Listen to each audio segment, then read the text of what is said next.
Hello everyone, welcome to the channel Mota Bhai accounts. आज की इस वीडियो में हम स्टार्ट करेंगे क्लास 11 माइक्रो इकोनॉमिक्स।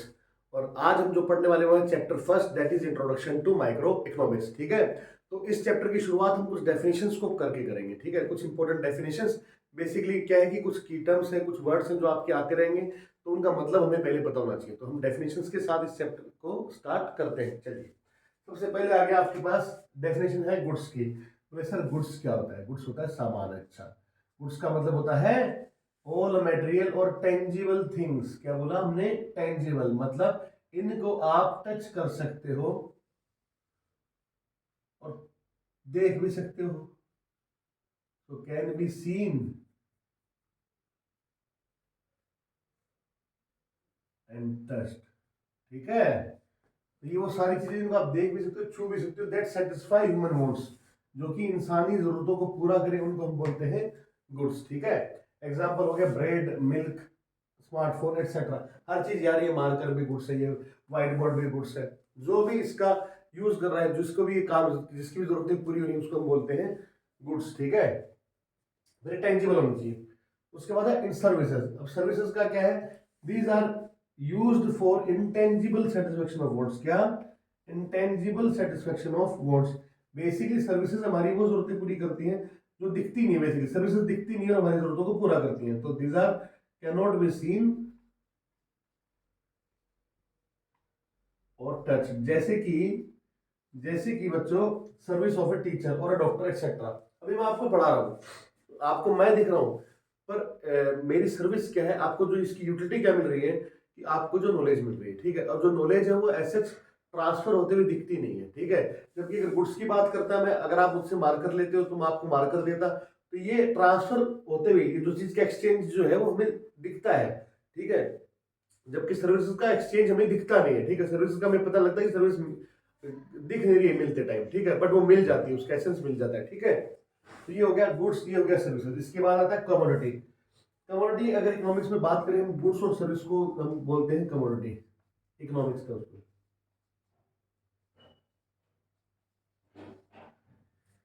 ठीक है, तो common name for goods and services in economics is commodity. Services को, गुड्स को, इनको अगर कॉमन नेम कोई दिया गया इकोनॉमिक्स में तो वो बोलते हैं हम कमोडिटी। तो कमोडिटी का मतलब गुड्स भी है, कमोडिटी का मतलब सर्विसेज भी है। चलिए, देन आता है कंजप्शन। कंजप्शन का मतलब क्या है कि गुड्स एंड सर्विस को आप यूज कर रहे हो अपनी जरूरतों को पूरा करने के लिए, टू सेटिस्फाई योर वांट। ठीक है, ठीक है, यूजिंग ऑफ गुड्स और services for satisfaction of our wants, ये हो गया कंजप्शन। अब कंजप्शन है तो कंजप्शन करेगा कौन? वो करेगा कंज्यूमर। कंजप्शन कौन करेगा? कंज्यूमर। तो कंज्यूमर क्या हो गया? It is an economic agent who purchase goods and services for direct satisfaction of his wants, जो अपनी जरूरतों को पूरा करने के लिए डायरेक्टली चीजों को खरीदता है, उसको हम बोलते हैं कंज्यूमर। देन आ जाता है एक और डेफिनेशन, वो है प्रोडक्शन। प्रोडक्शन होता है transformation of input into output. Transformation of input into output, कि आप किसी इनपुट को डालो और उससे कुछ और चीज बाहर निकल के आए, जिसकी एक अलग ही एक सेट, जिनकी न्यू आइडेंटिटी, उसकी एक नए कैरेक्टरिस्टिक्स हो, नए फीचर्स हो, जो कि बिल्कुल अलग हो उसके इनपुट से। क्लियर है? तो वो हो जाता है प्रोडक्शन। या फिर हम कहें क्रिएशन ऑफ यूटिलिटी, किसी की जरूरत को पूरा करना भी प्रोडक्शन है। ठीक है भाई, आप मुझसे अगर पढ़ रहे हो तो मैं क्या कर रहा हूँ? I am producer of service, मैं आपको सर्विस प्रोड्यूस कर रहा हूँ, आपकी जरूरत को पूरा कर रहा हूँ। तो आपका प्रोडक्शन हो गया transformation of input into output और क्रिएशन ऑफ यूटिलिटी। यूटिलिटी का मतलब है यहाँ पे, यूटिलिटी का मतलब है सेटिस्फेक्शन। ठीक है, किसी की जरूरत को पूरा करना। ठीक है, देन प्रोड्यूसर। प्रोड्यूसर कौन होगा? जो प्रोडक्शन करेगा। Economic agent who creates utility for others, जो दूसरे की जरूरतों को पूरा कर रहा है वो प्रोड्यूसर कहलाता है। देन एक और इंपॉर्टेंट टर्म आता है, वो है मार्केट। मार्केट की डेफिनेशन क्या है sir? Arrangement that facilitates contact between buyer and sellers for exchange of goods and services. It's an arrangement that facilitates contact between buyer and seller. buyer और seller के बीच के माध्यम है ये। ठीक है, ये एक ऐसा मीडियम है जहां से कि buyer और seller आपस में एक दूसरे कॉन्टेक्ट में आते हैं। तो मार्केट का मतलब कोई फिजिकल प्लेस ही नहीं है, क्योंकि आज के टाइम्स में अगर आप देखेंगे, जो आप ऑनलाइन कुछ भी खरीद रहे हैं, आपने अमेजन पे ऑर्डर किया, तो बेसिकली अमेजन क्या कर रहा है? जो सेलर है उससे सामान लेके आपको दे रहा है। ठीक है, एक दूसरे के कॉन्टेक्ट में आ रहे हो, alibaba.com, ठीक है, और indiamart.com, तो बहुत सारी ऑनलाइन वेबसाइट्स हैं। ठीक है जी, जहां पर क्या होता है, बायर और सेलर आपस में एक दूसरे के कांटेक्ट में आते हैं और वहां पर exchange of goods and services complete हो जाता है। ठीक है, तो ये एक अरेंजमेंट है, ये जरूरी नहीं कि फिजिकली प्लेस हो। ठीक है, हमारे आसपास जो मार्केट है वो भी वही चीज है, लेकिन वो फिजिकल प्लेस है, कोई दिक्कत नहीं, तो वो भी मार्केट है और एक ऑनलाइन वाला भी मार्केट है। तो इसलिए हम लोग मार्केट की डेफिनेशन कैसे पढ़ेंगे कि ऐसा अरेंजमेंट है जो कि ये सुविधा ही करता है पैदा एक बायर और सेलर को आपस में एक दूसरे के कॉन्टेक्ट में आने के लिए। क्लियर है? तो ये आपकी कुछ डेफिनेशन हो गई है। 5-4 डेफिनेशन आपको मैं और अभी लिखवाता हूं, इसको आप नोट डाउन कर सकते हैं।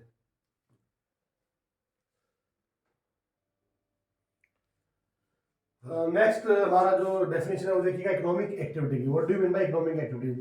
It is basically activities that are related to use of scarce resources. Use of scarce resources, ऐसी एक्टिविटीज जो किससे रिलेटेड है, स्केर्स रिसोर्सेज के यूजेस से रिलेटेड है, for satisfaction of human wants. ठीक है, example consumption, production, investment et cetera. ठीक है, तो ये आपके हो गई इकोनॉमिक एक्टिविटीज।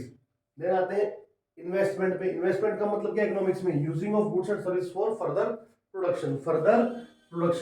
तो समझिएगा, आपने बैंक में पैसा जमा अपना एफडी करा ली, वो इन्वेस्टमेंट नहीं है। इन इकोनॉमिक्स ये इन्वेस्टमेंट नहीं कि आपने पैसा एफडी करा रखा है कहीं पे। यहाँ पे इन्वेस्टमेंट का मतलब होता है आपने कोई चीज को खरीदा फर्दर प्रोडक्शन के लिए। आपने कार खरीदी खुद के घर के चलाने के लिए, वो इन्वेस्टमेंट नहीं है। लेकिन आपने गाड़ी खरीदी ओला उबर में चलाने के लिए, ये इन्वेस्टमेंट है। ठीक है, आपने घर खरीदा रहने के लिए, ये इन्वेस्टमेंट नहीं है। आपने घर खरीदा कोई एक्टिविटी करने के लिए, बिजनेस एक्टिविटी, उसको रेंट पे देने के लिए, ये आपका इन्वेस्टमेंट है। तो फर्दर कुछ प्रोडक्शन हो, फर्दर उससे कुछ यूटिलिटी बने, तो वो इन्वेस्टमेंट कहलाती है इकोनॉमिक्स के अंदर। ठीक है, देना ये एक्सचेंज का मतलब sale and purchase of goods and service. बड़ा सिंपल सी बात है। स्कैर्सिटी ऑफ रिसोर्स, अभी हमने यहाँ पे बात की थी, यूज ऑफ स्केर्स रिसोर्सेज। तो यहाँ पे स्कैर्सिटी ऑफ रिसोर्स का मतलब क्या है कि रिसोर्सेज क्या होते हैं भैया? संसाधन। ठीक है, हर चीज रिसोर्स है। मेरे पास आप पैसा रिसोर्स है, अपन खुद अपने आप में रिसोर्स है। ठीक है, सब कुछ रिसोर्स है। क्लियर है? तो resources are limited in relation to wants. जितनी जरूरत है उनके मुताबिक हमारे पास रिसोर्सेज नहीं होते। ठीक है, आपके पास 500 रुपए जेब में, लेकिन आपको जो है मूवी भी देख के आनी है, आपको जो है चॉकलेट भी खानी है, अपनी फ्रेंड को भी घुमाना है, तो वो 500 रुपए से सब कुछ आप नहीं कर सकते। ठीक है, हमेशा एक लिमिटेशन रहेगी रिसोर्सेज की। आपने कहा सर आपके पास 5,000 हो, तो भी हमारी जरूरतें ऐसी होती हैं कि 5,000 में भी पूरी नहीं हो पाती है, क्योंकि जरूरत बढ़ती रहती है। ठीक है भाई, अंबानी जो है उनके जो बच्चे होंगे या जो भी होंगे, वो शूज पहनते होंगे, तो वो कहीं से डिजाइनर शूज आता होगा, कोई एक पीस बनता होगा, तो वो फिर उनके पास पैसा ज्यादा है तो वहां खर्च कर रहे हैं। ठीक है, हमारे पास है, हम देखते हैं थोड़ा बहुत पैसा, ठीक है, तो हम लोग नाइकी एडिडास पे खर्च कर रहे हैं। और कोई सेक्शन ऑफ सोसाइटी है जो बेचारा सिर्फ देखता है कि यार पावर टेक्निक जूते मिल जाए, वो वहां खर्च कर रहा है। तो पैसा सबके पास लिमिटेड है, ये ध्यान रखिएगा। मतलब हमारे मानी साहब के पास भी पैसा इतना नहीं है कि वो जो चाहे वो कर सके, पैसा उनके पास भी लिमिटेड है, उनको भी ऐसा ही महसूस होता है। क्लियर है? तो रिसोर्सेज हमेशा लिमिटेड रहते हैं। जो भी आपका ऑयल है, जो भी मिनरल्स है, वो सब के सब स्केर्स है, उनकी क्या लिमिटेड क्वांटिटी हमारे पास अवेलेबल है। Supply of resources is less than their demand. Clear हो गया scarcity of resource. And then finally individual का मतलब क्या है? इंडिविजुअल का मतलब होता है इंडिविजुअल डिसीजन मेकिंग यूनिट। जो भी कोई डिसीजन ले रहा है वो इंडिविजुअल कहलाते हैं। It can be individual person, एक पर्सन हो सकता है, हाउस होल्ड हो सकता है, कोई फर्म हो सकती है, कंपनी हो सकती है, एक्सेट्रा। तो इंडिविजुअल्स कौन हो गए? इंडिविजुअल्स वो लोग हो गए जो इकोनॉमिक डिसीजन लेते हैं, decision related to consumption, production, investment et cetera. Clear है? सो ये हो गई हमारी कुछ डेफिनेशंस। अब हम स्टार्ट करेंगे इस चैप्टर को। नोट डाउन कीजिए। सो अब हमारा चैप्टर बेसिकली स्टार्ट होता है। सबसे पहले डेफिनेशन हमने देखी इकोनॉमिक्स की। अब सर इकोनॉमिक्स की डेफिनेशन क्या है? डेफिनेशन बाद में देखेंगे, पहले समझते हैं डेफिनेशन आई कहां से है। ठीक है बच्चों? सो इकोनॉमिक्स जो है, ये टर्म जो है हमें मिला है ओइको और नोमस से। ये दोनों ही ग्रीक वर्ड है, इन दोनों को जोड़ के बन गया हमारा इकोनॉमिक्स। ठीक है, ओइको का मतलब होता है हाउस, और यहाँ पे नोमस का मतलब होता है इसको मैनेज करना। ठीक है, किससे मैनेज करना? अपने लिमिटेड फंड से मैनेज करना। तो आप अपने कैसे अपने घर को लिमिटेड फंड से, लिमिटेड जो पैसा है उससे पूरा अपने घर को मैनेज करते हैं, उसी की जो स्टडी है, उसी की जो ज्ञान है, उसको हम बोलते हैं इकोनॉमिक्स। ठीक है जी, उसको पढ़ने को इकोनॉमिक्स बोलते हैं, उसकी नॉलेज को इकोनॉमिक्स बोलते हैं। क्लियर है? तो ये ग्रीक वर्ड है, उससे जाकर वर्ड बना हमारा इकोनॉमिक्स। ठीक है जी। सो इसकी डेफिनेशन क्या आ गई? तो डेफिनेशन हो गई थी social science of human behaviour which is concern with the allocation of scarce resources in such a manner that consumer can maximize satisfaction, producer can maximize profit and society can maximize welfare. ठीक है जी।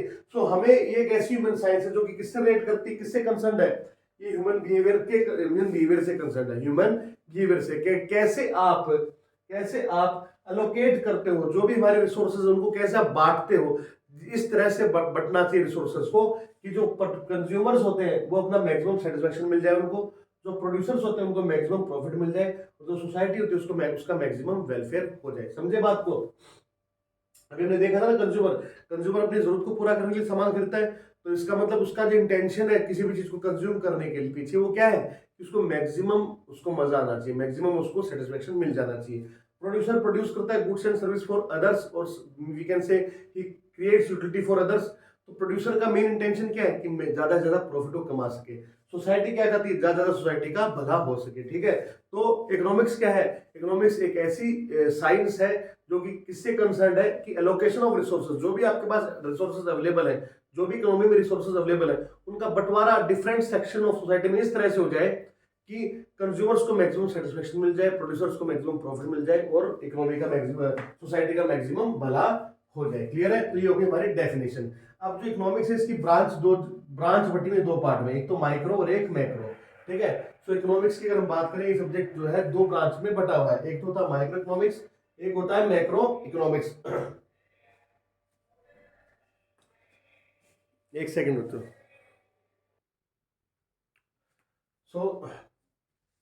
Sorry थोड़ा disturbance हो गया था। आपको जो economics है वो दो पार्ट में बटा हुआ है, माइक्रो इकोनॉमिक्स और मैक्रो इकोनॉमिक्स, दो ब्रांचेस है स्टडी की। तो वो हम लोग अभी देखेंगे। आपके माइक्रो इकोनॉमिक्स जो है वो आपके क्लास 11th का पार्ट, और मैक्रो इकोनॉमिक्स आप क्लास 12th में जाकर पढ़ोगे। ठीक है बच्चों? चलिए, तो मेन इनका मतलब क्या है या इनके अंदर डिफरेंस क्या है वो हमें देखना है। माइक्रो, इसका मतलब होता है छोटा, बहुत छोटा। ठीक है, और इसका मतलब होता है मैक्रो का बड़ा। समझ गए? तो माइक्रो इकोनॉमिक्स एक छोटे पार्ट से रिलेट करके, और मैक्रो इकोनॉमिक्स बड़े पार्ट को रिलेट करता है। क्लियर है?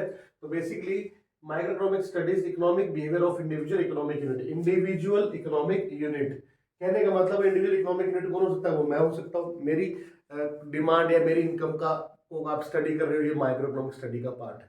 ठीक है, studies the economic behaviour of economy as a whole. Economy as a whole, पूरी इकोनॉमी को एक साथ लेकर अगर हम स्टडी कर रहे हैं कोई भी इशू को, तो वो कहलाता है मैक्रो इकोनॉमिक्स। ठीक है, आगे बढ़ते हैं, इसी डेफिनेशन को आगे समझने की कोशिश करते हैं।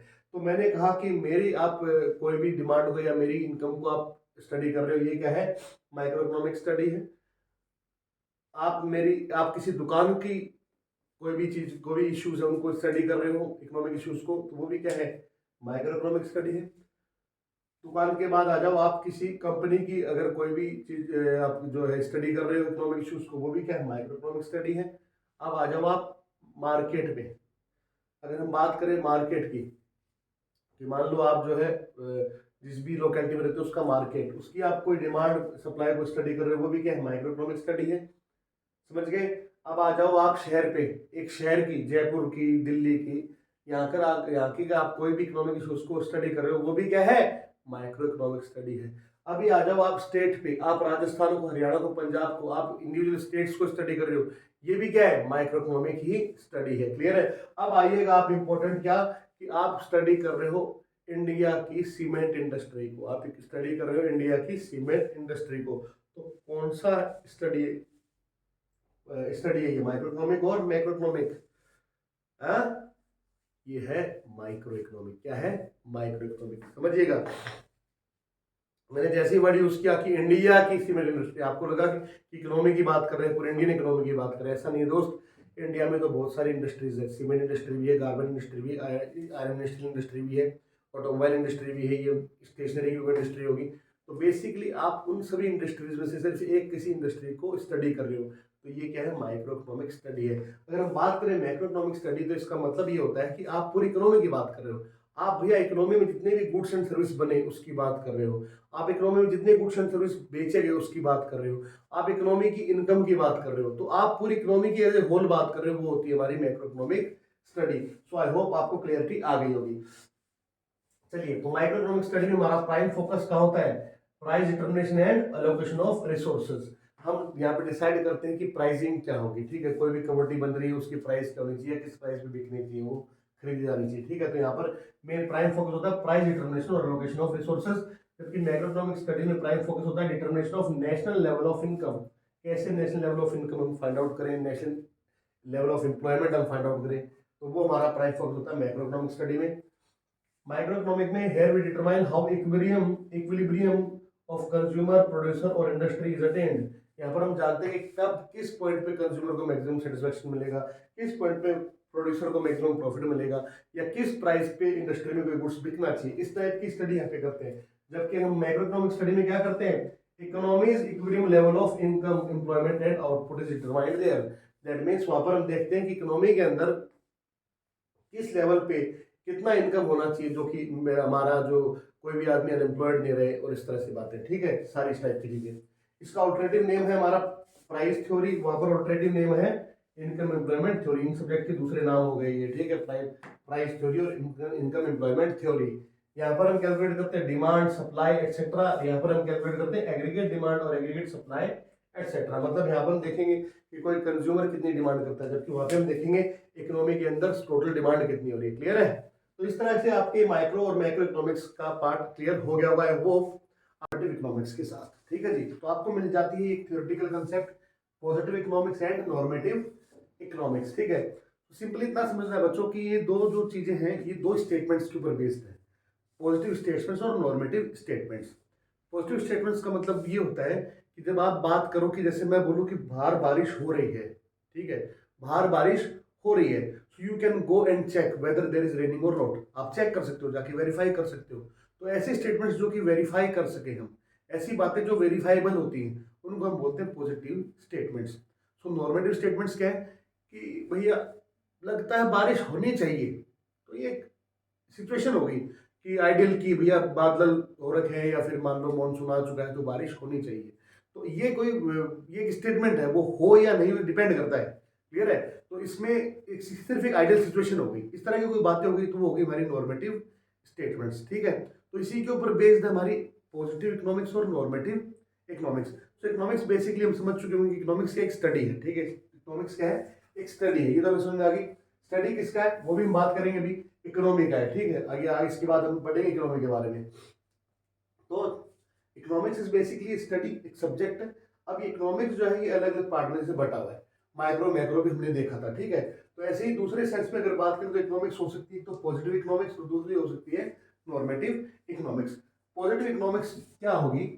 It deals with factual situations, it deal with factual situations. Positive economics में सारी फैक्ट्स की बातें होंगी, ठीक है। जहां पर भी फैक्ट्स से रिलेटेड चीज आ रही है वो सब क्या है? पॉजिटिव इकोनॉमिक्स आ रही है। They describe the actual situation, they describe the actual situation क्या था, क्या है, और उसके बेसिस पे अगर हम बात करें तो क्या होना चाहिए, क्या था, क्या है और क्या होना चाहिए।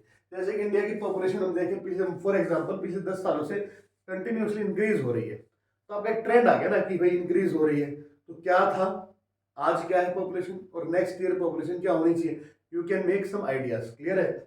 एंड यहाँ पर अगर बात करें नॉर्मेटिव इकोनॉमिक्स में तो यहाँ पे क्या होगा? It deals with the ideal situations. ये आइडियल्स की बात कर, आइडियल सिचुएशन की बात करता है, क्या होना चाहिए, क्या हो सकता है, क्या होना चाहिए आइडियली, ठीक है। तो इंडिया की पॉपुलेशन ज्यादा है, ज्यादा नहीं होनी चाहिए, एक ऐसा स्टेटमेंट जो दे रहा है वो कोई भी इकोनॉमिक्स, तो वो क्या बातें कर रहा है? तो सारी नॉर्मेटिव इकोनॉमिक्स की बातें हैं, ठीक है। सो यहाँ पर कोई भी does not involve any personal value judgement. यहाँ पे कोई पर्सनल वैल्यू जजमेंट नहीं है, जो चीज है वो सामने है। यहाँ पर पर्सनल वैल्यू जजमेंट है, ठीक है, यहाँ पे पर्सनल वैल्यू जजमेंट है। आपने स्टैटिस्टिक्स सब्जेक्ट पढ़ा होगा, थोड़ा बहुत आपने मतलब पार्ट पढ़ा है 10th वगैरह क्लास में, मैथ्स में पढ़ा होगा स्टैट्स, मीन मीडियन मोड। ये बेसिकली अभी आप पढ़ेंगे क्लास 11 में, ये आपका इकोनॉमिक्स का ही एक सब्जेक्ट है। तो स्टैटिस्टिक्स सब्जेक्ट क्या है? वो पॉजिटिव इकोनॉमिक्स से डील करता है या नॉर्मेटिव इकोनॉमिक्स का पार्ट है? वो है पॉजिटिव इकोनॉमिक्स का पार्ट। स्टैट्स सब्जेक्ट जो है उसके अंदर आप क्या यूज करने वाले हो? आप डाटा यूज करोगे। तो डाटा कहीं ना कहीं एक्चुअल में है, उसको आप वेरीफाई कर सकते हो। तो पूरा का पूरा स्टैट सब्जेक्ट क्या है? वो किसको रिलेट कर रहा है? वो हमारा पॉजिटिव इकोनॉमिक्स की बातें करता है। क्लियर है? उसके मतलब पॉजिटिव इकोनॉमिक्स का पार्ट है वो, कहेगा कि पॉजिटिव इकोनॉमिक्स की तरह पॉजिटिव इकोनॉमिक्स के अंदर ही उसको उसके चीजों को यूज किया जाएगा। क्लियर है? तो ये हो गया कि it does not involve any personal value judgement, जबकि यहाँ पे पर्सनल वैल्यू जजमेंट है, क्योंकि आप कोई धारणा दे रहे हो ना कि आइडियल सिचुएशन क्या होनी चाहिए, तो ये कोई ना कोई पर्सन ही देगा, तो यहाँ पर कोई पर्सनल वैल्यू जजमेंट है। तो personal value judgement that means कि इनको आप जो है वेरीफाई नहीं कर पाओगे, can not be verified, and यहाँ पर डिबेट हो सकता है, can not be verified and debate हो सकता है। जबकि यहाँ पर हम बात करें तो ये वेरीफाई हम कर सकते हैं, यहाँ पर डिबेट का इशू नहीं है, यहाँ तो स्टैट्स से डाटा से हमको मिलेगी चीजें, तो यहाँ पर तो कोई डिबेट का इशू है नहीं, वेरीफाई इनको कर किया जा सकता है। एग्जाम्पल के लिए हमने देख लिया कि मान लो rate of inflation at present है 6%। अब इन्फ्लेशन क्या था क्लास 11 के अंदर, आपको समझ लीजिए इन्फ्लेशन का मतलब महंगाई दर, ठीक है, जो प्राइस हाई हो रही है मार्केट में, वो ऑन एवरेज किस रेट से, एवरेज से मतलब सारे गुड्स एंड सर्विस का एवरेज लेते हैं किस रेट से वो इंक्रीज हुई है, तो ठीक है, तो वो है 6%। ये तो एक आइडियल सिचुएशन, ये तो मतलब एक फैक्चुअल सिचुएशन होगी कि आपके पास, क्योंकि बेसिकली स्टैट्स से डाटा है, लास्ट ईयर इतनी प्राइस थी, इस साल इतनी प्राइस है, तो इतना इंक्रीमेंट हो गया ओवरऑल, तो 6% इन्फ्लेशन रेट आ गई। अब आप कोई इकोनॉमिक्स बात कराएंगे भैया आइडियल रेट ऑफ इन्फ्लेशन है ना 4% होनी चाहिए, हो सकता है कोई बोले 3 होनी चाहिए, कोई 5 बोले, ठीक है, तो आप वहां पे डिबेट कर सकते हो, ठीक है, तो वो हो जाएगा हमारा नॉर्मेटिव इकोनॉमिक्स। क्लियर है? सो आई होप आपको समझ में आया होगा, इसको आप नोट डाउन कर सकते हैं। सो अभी आती है हमारी इंपॉर्टेंट डेफिनेशन, क्या, इकोनॉमी के बारे में। What do you mean by economy? तो डेफिनेशन देखिएगा, इट इज अ फ्रेमवर्क, क्या है ये, फ्रेमवर्क है, within which all the economic activities are carried out. It shows how people of the concern area earn their living, कैसे किसी जगह के लोग अपनी जीविका कमाते हैं, कैसे किसी जगह के लोग अपनी जीविका कमाते हैं। तो एक फ्रेमवर्क है जहां पर की इकोनॉमिक एक्टिविटीज चल रही है, सारी इकोनॉमिक एक्टिविटीज हो रही है। तो इकोनॉमी की अगर हम बात करें तो इकोनॉमी का मतलब कोई कंट्री नहीं होता, इकोनॉमी का मतलब कोई कंट्री नहीं है, इकोनॉमी कुछ भी हो सकता है, आप जिस भी एरिया की स्टडी कर रहे हो वही आपके लिए इकोनॉमी है। अगर आप एक विलेज की इकोनॉमी को स्टडी कर रहे हो, एक विलेज की लोगों को स्टडी कर रहे हो, कैसे वो लोग अपना अर्निंग करते हैं, कैसे स्पेंडिंग करते हैं, सेविंग करते हैं, तो वो आप एक रूरल इकोनॉमी की बात कर रहे हो, विलेज की इकोनॉमी की बात कर रहे हो। आप अपनी कॉलोनी की इकोनॉमी भी दे सकते हो, अपने शहर की इकोनॉमी भी दे सकते हो, अपने देश की इंडियन इकोनॉमी भी दे सकते हो, देख सकते हो, और वर्ल्ड इकोनॉमी भी दे सकते हो, पूरी दुनिया की इकोनॉमी को भी आप स्टडी कर सकते हो। सो इकोनॉमी बेसिकली कोई ऐसा नहीं कि कंट्री को ही इकोनॉमी बोलेंगे, इकोनॉमी का मतलब कोई कंट्री नहीं होता, इकोनॉमी का मतलब कोई स्टेट नहीं होता, इकोनॉमी का मतलब सिंपली ये है कि आप एक फ्रेमवर्क है जहां पर की इकोनॉमिक एक्टिविटीज हो रही है, एक ऐसी जगह जहां पर कुछ इकोनॉमिक एक्टिविटीज कैरी आउट हो रही है और आप उसको स्टडी कर रहे हो, उसी को आप क्या बोलते हो, इकोनॉमी बोलते हो। इकोनॉमी को हिंदी में हम बोलते हैं अर्थव्यवस्था, क्या बोलते हैं, अर्थव्यवस्था। एक अरेंजमेंट को देख रहे हो आप, किसको देख रहे हो, अरेंजमेंट को, ठीक है, तो अर्थव्यवस्था, पता नहीं मैंने सही लिखा है, हिंदी में मेरी थोड़ा सा कमजोर ज्यादा ही होगी, चलिए। सो इकोनॉमिक एक्टिविटीज होती क्या है सर, इकोनॉमिक एक्टिविटी क्या बोल रहे हो आप, इकोनॉमिक एक्टिविटी का मतलब production, consumption, sale and purchase, exchange of goods, distribution, आप इनकम को जब बांटते हो, इनकम को आप किसी को पे कर रहे हो, कैपिटल फॉर्मेशन एक्सेट्रा, मतलब आप कुछ प्रोडक्शन अपना कैपेसिटी को इंक्रीज कर रहे हो, तो इस तरह की जो भी एक्टिविटीज उनको हम बोलते हैं इकोनॉमिक एक्टिविटीज, ठीक है। सो इकोनॉमी समझ में आ गया होगा, इकोनॉमी का मतलब यहाँ पर कोई देश से नहीं है, इकोनॉमी का मतलब ये होता है सिर्फ कि आप जो है एक सिस्टम है जहां पर कि लोग जो है अपना अर्निंग करते हैं, स्पेंडिंग करते हैं, अपनी लाइफ को जीते हैं, ठीक है, उस लाइफ को जी कैसे रहे वो लोग, वो अपने खा कैसे रहे, वो लोग कमा कैसे रहे, वो लोग सेव कैसे कर रहे हैं, तो इन सारी स्टडीज को हम जिसके अंदर देखते हैं, जिस सिस्टम में देखते हैं, वो होती है इकोनॉमी, और इसकी स्टडी को हम क्या बोलते हैं, इकोनॉमिक्स। क्लियर है? तो यहाँ तक एक बात हो गई। अब सर इकोनॉमी होती कितने प्रकार की, टाइप्स ऑफ इकोनॉमी क्या है, चलिए इस पे भी आते हैं। सबसे पहला हम पढ़ेंगे मार्केट इकोनॉमी के बारे में, जिसका दूसरा नाम होता है कैपिटलिस्ट इकोनॉमी। मार्केट इकोनॉमी और कैपिटलिस्ट इकोनॉमी, अगर मैं बात करूं इस कैपिटलिस्ट वर्ड की, ये आपने इवन सुना होगा अपनी सोशल स्टडी के अंदर, हिस्ट्री के अंदर। सर बच्चों आपने 9वीं 10वीं में हिस्ट्री पढ़ गया ना, ये अपना रशियन रिवोल्यूशन, फ्रेंच रिवोल्यूशन, किस ये इनमें आपने कहीं ना कहीं पढ़ा होगा कैपिटलिस्ट इकोनॉमी को। क्लियर है?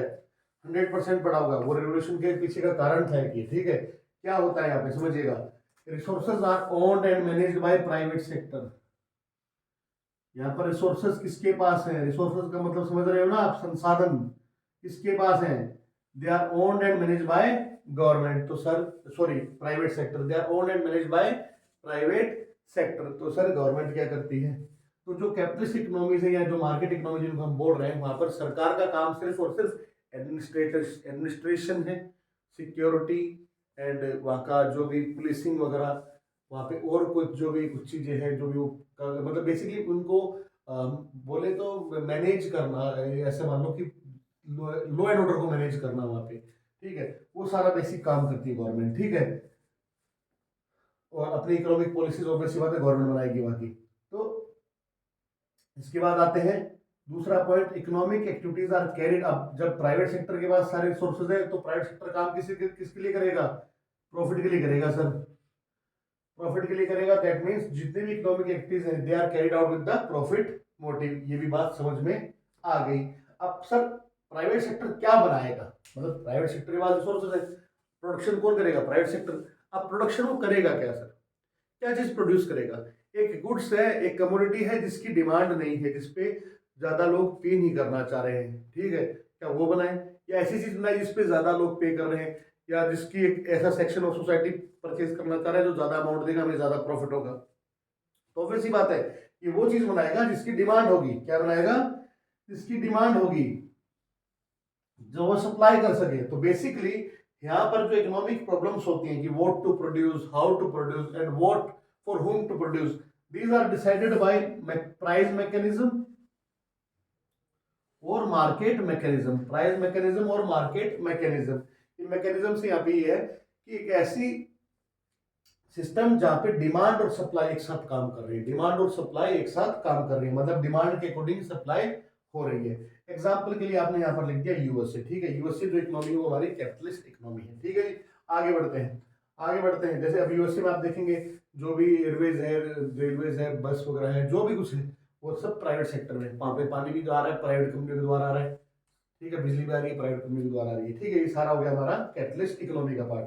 तो सर प्लांट इकोनॉमी और सोशलिस्ट इकोनॉमी क्या है? सोशलिस्ट, अगेन सोशलिस्ट वर्ड जो है आपने 9th-10th में पढ़ा होगा, ठीक है। तो यहाँ पर जो है resources are owned and manage by government. क्या? जो हमारी प्लांट इकोनॉमी है यहाँ पे रिसोर्सेज कौन ओन करता है बच्चों? सरकार ओन करती है, गवर्नमेंट ओन करती है, ठीक है, सरकार के पास होते हैं। दैट मीन्स सरकार अगर काम करेगी तो लोगों की, सरकार को कौन बनाएगा? लोग बनाएंगे। तो सरकार काम करेगी तो लोगों की भलाई के लिए, जरूरी नहीं लोग बनाए, अलग अलग कंट्रीज का अलग अलग स्ट्रक्चर, डेमोक्रेसी हो जाएंगी हो, लेकिन पॉइंट क्या है? सरकार का बेसिक वर्क क्या है? To work for social welfare. लोगों की सबका भला देखना है सरकार को, ऐसा नहीं कोई एक आदमी का भला देखेंगे, ठीक है। To work for social welfare of the people, clear है, ऑफ द कंट्री, जिस भी कंट्री की हम बात कर रहे हैं। तो ये यहाँ पर जो है लोगों की सोशल वेलफेयर के लिए चिंता कौन करेगी? सरकार करेगी। तो सारे रिसोर्सेज कौन ओन मैनेज कर रही है? सरकार कर रही है।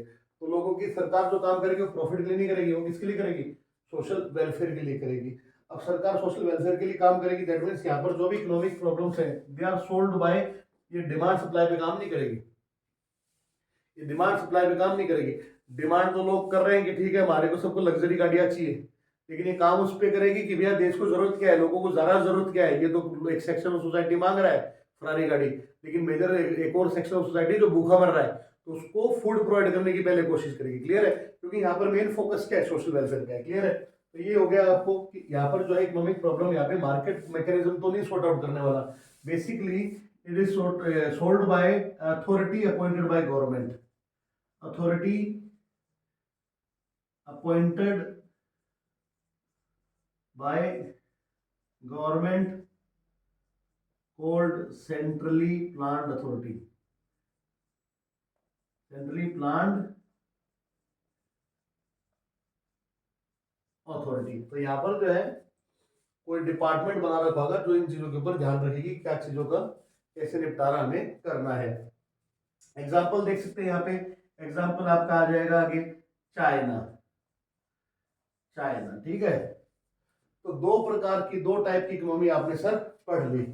अब जब हमारा देश आजाद हुआ तो हमारे चाचा के सामने एक प्रॉब्लम आई, चाचा बोले तो पंडित जी के सामने, जवाहरलाल नेहरू साहब के सामने, ठीक है।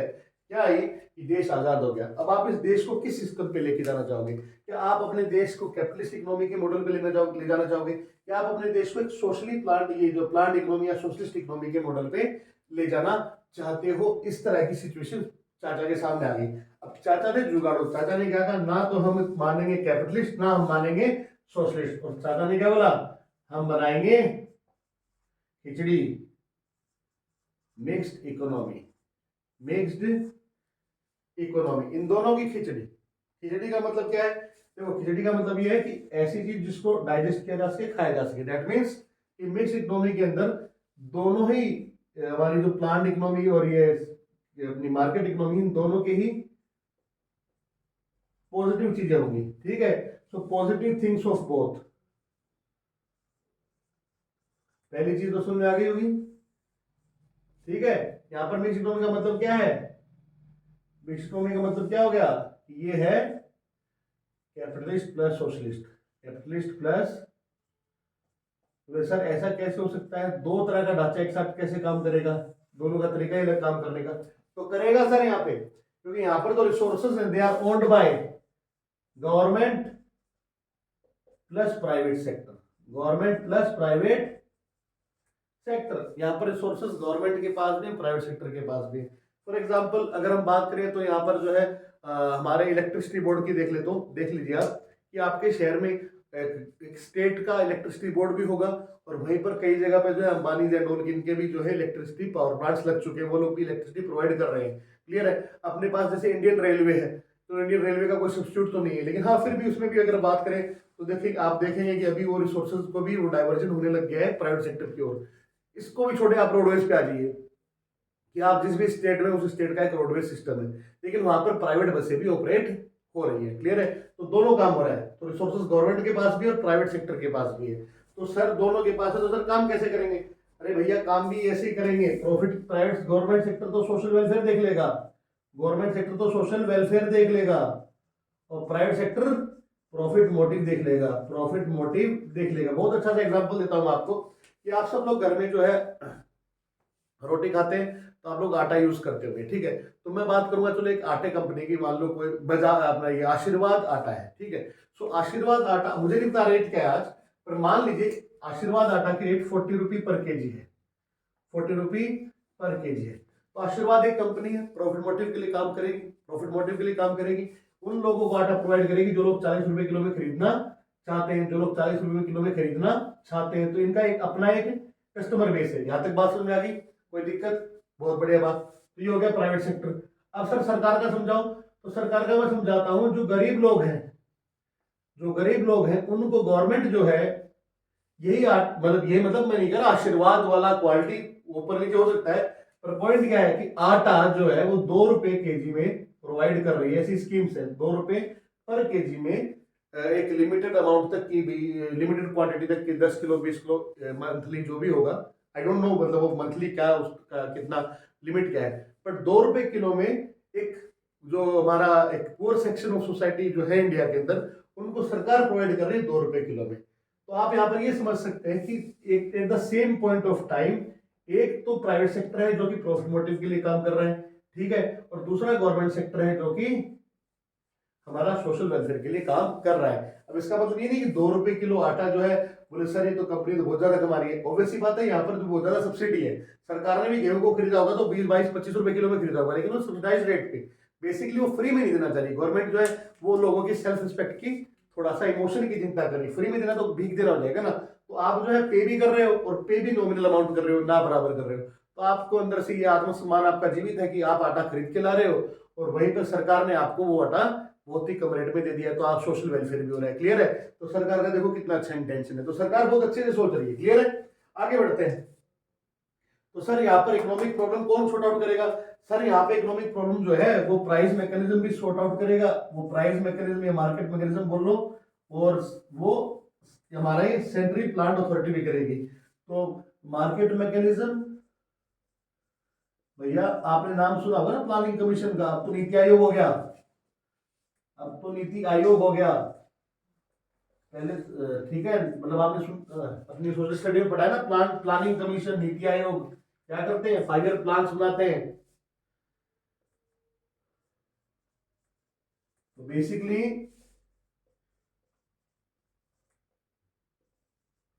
वही लोग डिसाइड कर रहे हैं कि रिसोर्सेज जो है वो कैसे बटेंगे, रिसोर्सेज कैसे बटेंगे, इकोनॉमिक प्रॉब्लम्स कैसे सॉर्ट आउट होंगे, क्या हम बनाएंगे किन के लिए बनाएंगे, क्या हम बनाएंगे किन के लिए बनाएंगे। क्लियर है? तो डिसाइड हो रहा है ना। तो ये हो गया हमारा कि यहाँ पर मार्केट मैकेनिज्म भी काम करेगा और सेंट्रल प्लांट अथॉरिटी भी काम करेगी। और मैं इतनी देर से बोले जा रहा हूँ कि चाचा ने सोचा है, चाचा ने सोचा है, तो चाचा कहाँ के है? चाचा है इंडिया के। तो जो इंडिया के चाचा है, तो ये हमारा एग्जाम्पल हो गया यहाँ पे इंडिया। तो ऐसा करके बच्चों ये हमारा एक थिंग्स। आगे बढ़ते हैं। सबसे पहले आता है हमारे पास टॉपिक, वो है इकोनॉमिक प्रॉब्लम। सर ये इकोनॉमिक प्रॉब्लम क्या है? इकोनॉमिक प्रॉब्लम बेटा प्रॉब्लम ऑफ चॉइस। क्या है economic problem? Problem of choice. सुन आगे बात। तो it is the problem of choice in the use of scarce resources. अब किसके रिलेशन में ये choice? In the use of scarce resources. जो भी रिसोर्सेज इकोनॉमी में they are scarce, that means they are limited in quantity. ठीक है, उनकी डिमांड ज्यादा है, सप्लाई कम है। So in the use of scarce resources for satisfaction of unlimited wants. ठीक है जी, in the use of scarce resources for satisfaction of unlimited wants. तो हमारी अनलिमिटेड जो जरूरतें हैं उनको पूरा करने के लिए हमको क्या है? रिसोर्सेज का लोकेशन करना है, उनको बांटना है डिफरेंट डिफरेंट यूजेस में। यही हमारी सबसे बड़ी प्रॉब्लम है, प्रॉब्लम ऑफ चॉइस। चलिए आगे बढ़ते हैं। What are the causes of economic problem? आपसे क्वेश्चन पूछा जा सकता है कि what are the causes of economic problem. So causes of economic problem में बेटा सबसे पहले लिखेंगे स्कैर्सिटी ऑफ रिसोर्सेज। सबसे पहले प्रॉब्लम, सबसे पहली कारण ही क्या है? प्रॉब्लम ऑफ चॉइस करनी क्यों है? स्कैर्सिटी ऑफ रिसोर्स की वजह से। आपके पास जेब में 500 रुपए हैं, आपको मूवी भी देखनी है, आपको इकोनॉमिक्स की बुक लानी है पढ़ने के लिए, आपको अपनी फ्रेंड का बर्थडे है उस पर भी उसको गिफ्ट दे रहा है। अब भैया आपके पास लिमिटेड रिसोर्स है 500 रुपये। Now you have to make choice, आप जो है कहाँ इसको यूटिलाइज करोगे। क्लियर है? अगर ये 500 रुपये की जगह अनलिमिटेड पैसा होता कि आपके पास जेब में जादू है, जितना हाथ डाल के पैसा निकालते जाओगे अपना आप पैसा बनता जाएगा, तो हमें सोचने की जरूरत नहीं थी। हम फ्रेंड का बर्थडे भी बनाते, उसको भी गिफ्ट देते, मूवी भी देख के आते, बुक भी ले आते। अब प्रॉब्लम क्या है? प्रॉब्लम यही है कि हमारे पास रुपया ही 500 है। तो रिसोर्सेज हमेशा इकोनॉमी में या लोगों के पास लिमिटेड होते हैं। ठीक है, तो उन लिमिटेड रिसोर्सेज को हमें यूटिलाइज करना है। सबसे पहली तो हमें चॉइस करनी पड़ती है, हमको हमारी जरूरतों के हिसाब से प्रायोरिटी डिसाइड करनी पड़ती है कि क्या हमें करना चाहिए। ठीक है, तो यही एक सबसे बड़ा कारण है प्रॉब्लम ऑफ चॉइस का, जो कि क्या है? Scarcity of resource. अगर रिसोर्सेज अबंडेंस होते हैं तो दिक्कत नहीं होती, लेकिन रिसोर्सेज क्या है? स्केर्सिटी में है। तो it is the mother of all economic problems. तो स्केर्सिटी ऑफ रिसोर्स है, ये क्या है? It is the mother of all economic problems. सारे इकोनॉमिक प्रॉब्लम्स का कारण ही ये है, scarcity of resources. Problem of choice is concerned with the choosing of want, which is to be satisfied on higher priority basis. So because resources scarcity में है तो आपको choice करनी पड़ेगी कौन सी नीड को, कौन सी वांट को, कौन सी जरूरत को आपको प्रायोरिटी के ऊपर जो है सेटिस्फाई करना है। दूसरा जो कारण है हमारा प्रॉब्लम ऑफ चॉइस का, वो है ऑल्टरनेटिव यूजेस। क्या है? Alternative uses. जो रिसोर्स है आपके पास उसके अलग अलग यूजेस हैं। जैसे आपके पास पैसा था, उससे आप मूवी भी देख सकते थे, उससे आप जो है फ्रेंड के लिए गिफ्ट भी ला सकते थे, उससे आप और कुछ भी कर सकते हो। तो इसीलिए आपको चूज करना पड़ रहा है कि मैं उससे क्या करूं। मान लीजिए, ऐसा मानिए कि कोई सब्सटेंस है, कोई केमिकल है, जिससे सिर्फ एक काइंड की जो है मेडिसिन बन सकती है। वो मेडिसिन होगी हमारे, मान लो हेडेक की, या हार्ट अटैक के लिए मान लो हार्ट अटैक की कोई मेडिसिन बनेगी, कोई एक आपके पास एक्स जो है सब्सटेंस है उससे। अब भैया मुझे ये बताओ, इस सब्सटेंस से एक ही तरह की दवाई बन सकती है और वो है हार्ट अटैक के लिए, तो आपको चॉइस करनी पड़ेगी क्या? नहीं करनी पड़ेगी ना। तो जो रिसोर्स है उसका एक ही यूज है, तो चॉइस नहीं करनी है आपको। उसके अगर ऑल्टरनेटिव यूजेस है, इससे एक नहीं और भी दवाइयां बन सकती हैं, हेडेक की भी बन सकती है।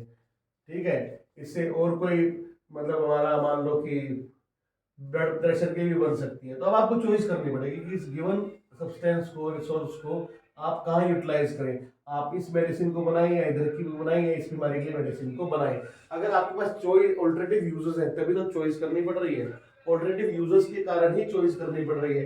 अगर रिसोर्स का ऑल्टरनेटिव यूज ही ना हो, अगर रिसोर्स एक ही काम में आता हो, तो फिर हमें चॉइस नहीं करनी पड़ेगी। समझ आई बच्चों? चलिए, तो ये हो गया हमारा ऑल्टरनेटिव। दूसरा कारण क्या हुआ प्रॉब्लम ऑफ चॉइस का? वो है ऑल्टरनेटिव यूजेस ऑफ रिसोर्सेज। समझ में आ गया होगा आपको। So resources are not only limited but they can put to alternative uses. Therefore we face problem of choice from the alternative uses of resources. Very very simple point. Third point आता है, अभी देखो सबसे important. ठीक है, resource जो है scarcity में, ठीक है भैया, रिसोर्स के ऑल्टरनेटिव यूजेस भी है, लेकिन एक और मुख्य कारण, एक और इंपॉर्टेंट रीजन है इस प्रॉब्लम ऑफ चॉइस होने का, वो है हम लोग, हम ह्यूमंस। हमारी जो जरूरतें हैं वो अनलिमिटेड है और रिकरिंग है, वो बहुत सारी है और वो बार बार पैदा हो जाती है, बार बार उत्पन्न हो जाती है। मतलब कि आप अगर किसी की एक नीड को पूरा करोगे तो उसके और नीड्स खड़ी होके आ जाएंगे आपके सामने कि भैया आप ये भी कर दो, इतना तो कर ही दिया है। तो प्रॉब्लम यही है कि हमारी जरूरतें पूरी नहीं होती। आप जब बच्चे होते हो आप मांगते हो कि पापा एक साइकिल दिला दो, पापा ने साइकिल दिला दी, आप साइकिल से घूम रहे हो, अब आपको चाहिए बाइक, फिर बाइक मिल जाएगी, फिर चाहिए कार। तो बेसिकली आपकी प्रॉब्लम कभी आपकी जो ये ना जो ना डिजायर ये फुलफिल ही नहीं हो पा रही है। आपकी एक डिजायर फुलफिल होती है, दूसरी पैदा होकर खड़ी रहती है। तो हमेशा आपकी कोई ना कोई चीज को लेकर डिजायर बनी रहती है। जब कोई ना कोई चीज को लेकर डिजायर बनी रहती है तो भैया रिसोर्सेज तो हमारे स्केर्स है, स्केर्सिटी में। तो ऐसा तो है नहीं कि आपकी सारी जरूरतों को पूरा किया जा सके। आपकी जो जो चीजें जरूरत प्रायोरिटी में है, जो भी चीज आप चीजें जो भी जरूरतें आपकी ज्यादा जरूरी है, जो भी आपकी मान लो जो नीड है, जो आपकी वोट है, वो अगर ज्यादा जरूरी है तो उनको आप पहले पूरा करोगे अपने गिवन रिसोर्स से। So human wants are never ending. No one can satisfy all his wants. As one want is satisfied, many other rises, and this goes on endlessly. And this goes on endlessly. हमारी जरूरतें कभी खत्म हो ही नहीं रही, तो इसीलिए हमको फेस करनी पड़ रही है प्रॉब्लम ऑफ चॉइस। तो बेटा आप बच्चों इसको करो, आप नोट डाउन, बहुत ही इंपॉर्टेंट कंसेप्ट है आपके एग्जाम पॉइंट ऑफ व्यू से।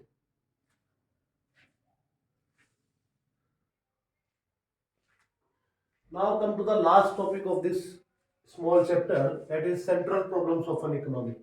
Central problems of an economy का मतलब है ऐसी प्रॉब्लम्स जो कि हर टाइप ऑफ इकोनॉमी फेस करती है। So there are the these are the problem of fuller and efficient utilisation of resource. तो प्रॉब्लम क्या है इकोनॉमी के सामने? प्रॉब्लम ये है कि इकोनॉमी चाहती है, कंट्री चाहती है, इकोनॉमी चाहती है कि आप उसके पास जो भी अवेलेबल रिसोर्सेज हैं उनका फुलर और एफिशिएंट यूटिलाइजेशन हो। मतलब कि रिसोर्स आइडियल भी नहीं बचे, पूरे यूज भी हो जाए, और यूज हो तो उनका वेस्टेज भी ना हो, वो एफिशिएंटली यूज हो। क्लियर है? तो every economy phase three types of central problems. तीन तरह की प्रॉब्लम्स फेस करती है सर। सबसे पहली प्रॉब्लम का नाम है what to produce and what quantity. तो यहाँ पे भी चॉइस करनी है।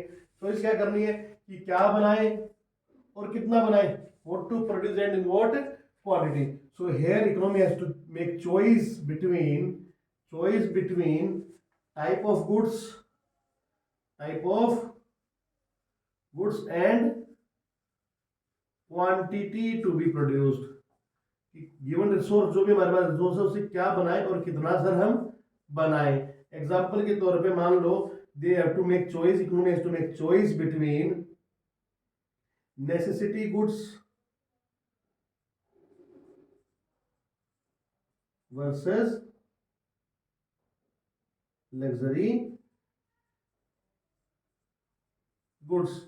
तो इकोनॉमी को चॉइस करना पड़ेगा, जो भी गिवन रिसोर्स है उससे कौन सा गुड बनाए, नेसेसिटी गुड्स बनाए या फिर लग्जरी गुड्स बनाए। आपने पढ़ा था types of economy, market economy, socialist economy, mixed economy. अगर हम बात करें मार्केट इकोनॉमी में और वहां पर इस तरह की प्रॉब्लम आती है कि गिवन रिसोर्स है उससे क्या बनाया जाए, तो आपको वहां पे पता होना चाहिए कि वहां पर रिसोर्स किसके पास में होंगे, प्राइवेट सेक्टर के पास। वहां पर रिसोर्स कौन कर रहा है, प्राइवेट सेक्टर। तो प्राइवेट सेक्टर क्या बनाएगा, वही तो बनाएगा जिसमें ज्यादा प्रॉफिट हो सोसाइटी की, तेल लेने। ठीक है, तो ये बात हो गई हमारी उस इकोनॉमी की, मार्केट इकोनॉमी की। वहीं पर अगर ये सोशलिस्ट इकोनॉमी हो तो यहाँ पर जो है सोशल वेलफेयर जो है वो प्रायोरिटी पे है, प्रॉफिट नहीं है, क्योंकि सारे रिसोर्स कौन कौन कर रहा है, गवर्नमेंट। तो according to type of economy ये डिसीजंस लिए जाते हैं। ठीक है, तो पहली बात आपको समझ में आ गई होगी। दूसरी बात ये है कि how to produce sir how to produce. So it is basically choice between technique of production, so basically there are two types of technique of production। ठीक है, एक सेकंड लिखिए इसको आप। रिकॉर्डिंग के बीच में आ गया था कोई, चलिए। हाँ, सो हम कहाँ थे, what to produce and what quantity हो गया कि ठीक है क्या बनाना है, कितना बनाना है। Now comes to how to produce. Basically it is problem of choice between technique of production, कि आप सर कौन सी टेक्निक ऑफ प्रोडक्शन यूज करेंगे। ठीक है, so we have two types of techniques of production. First one is labour intensive technique,